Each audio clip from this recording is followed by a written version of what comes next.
Okay, part two then of talking about the gouging and all that kind of stuff.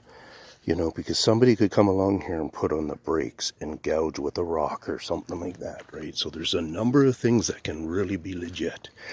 But like what I told you about the engineers, so really question these. Okay, I was looking at this because there was one over there and it had a little fracture that went like this also in it. So I took that fracture and I pushed it back together like that. And the fracture, it lined up very nice. So it was like, and it was on one of these ones. So there's curvature in it, but more curved because it only went around one of these, not two of them.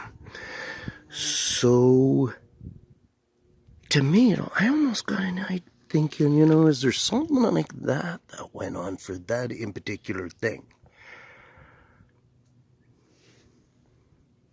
But that doesn't look identical. So if we really, like, I'll try to bring the angles like this a little bit. That'll be a good way to get some testimony quickly here. Because they aren't, like, look at that, that's not exact. That looks like this does have to go up a little bit. So this one might have got bumped forward or this one might have got bumped backwards. And it's just enough to do some spacing there. But the other thing I want to talk about, so the engineering part of it. If we look what's going on here, they built this road and it looks like they got a 3-inch asphalt. So it'll be 2 layers. The first one was probably 2 inches or something, and the second layer was 1 inch. And was redone, this road. They redid a big culvert there and all sorts of things. But they rely on that being the foundation for the footing. Okay, so right here, ridiculous thickness. I've never seen this before. It's obviously, it must be approved. They're looking at it somehow at 4 inches, somehow that really does bind to asphalt. I'm not too sure. But when I came out here, I noticed that.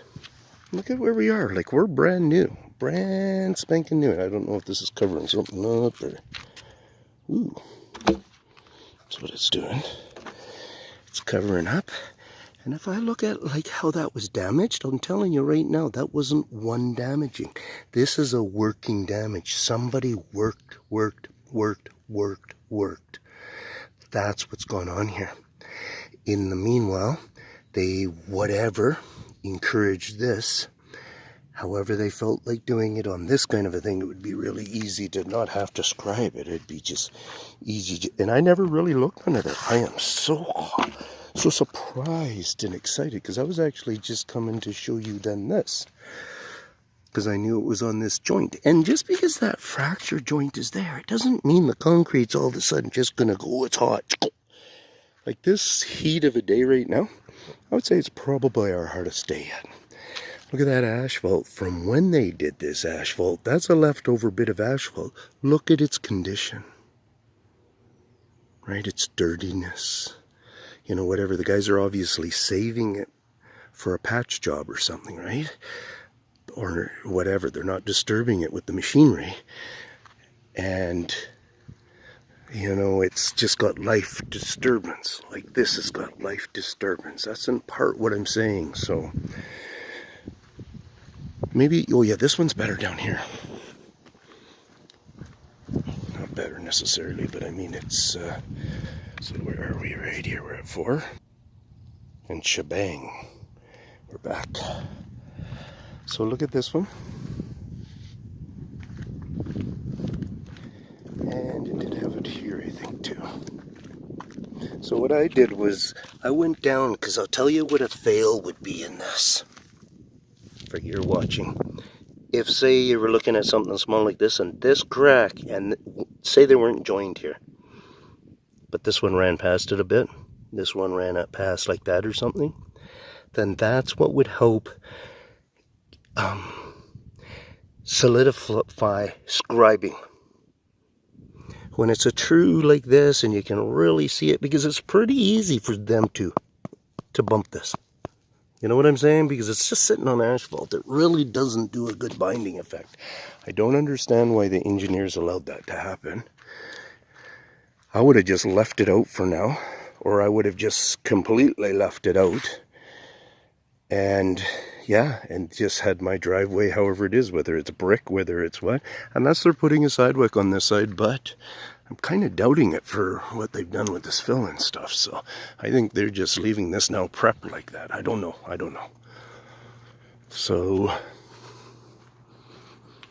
killer interesting stuff going on, guys. And what we've done here is we've come in here and we've taken over another big, like these are acre lots. These are 2 acre lots. See right there if you want to buy one. She's one of the biggest realtors around, maybe even in the world. Kidding. But for a valley girl and stuff like that, she's huge. And yeah, well, it's Mindy. Yeah, it says her name on there, Mindy. It's only her name on the signs, and she's got a whole bunch of realtors under her and stuff like that. And she knows what she's doing. So yeah, we're in amongst them here. So if you want to have a cool place, then I suggest don't do any more. A little clean up, whatever you want to do around your property, your 2 acres. Put your house wherever you can, or pick a spot that's pretty empty right down in there or something, and make your drive like that. Make it gravel. Tell the city to screw off that you're gonna, just make it more feasible for the ecosystem, and just have real cool stuff, whatever you want. But make it containers. Just pull in some containers. Build up your house in a container and have a super cool house or whatever, but you're recycling, you're keeping it down in a way, and ridiculousness. And maybe these guys will appreciate it more, because we're obviously in their area. And yeah, they were here first, I would say. And they might be getting irritated because, that other cul-de-sac I kind of do my research in? I'm telling you, man, there's a lot of stuff going on for the asphalt damage and concrete damage in that place. And they're kind of trying to make it look like it's excavator work and such, so. Yeah. Oops. It is that real. Oh, there goes that guy. But what I'm really doing is I'm looking to look in there. Look in that window right there and see, because I still like windows. Don't forget that part of my teaching. Do you guys watch my earlier stuff? There's lots of learning in there. That's countable learning, but I don't sit here and remind you guys of what I'm doing and when I'm doing it, or how I'm doing it. Peace out from the Tin Man.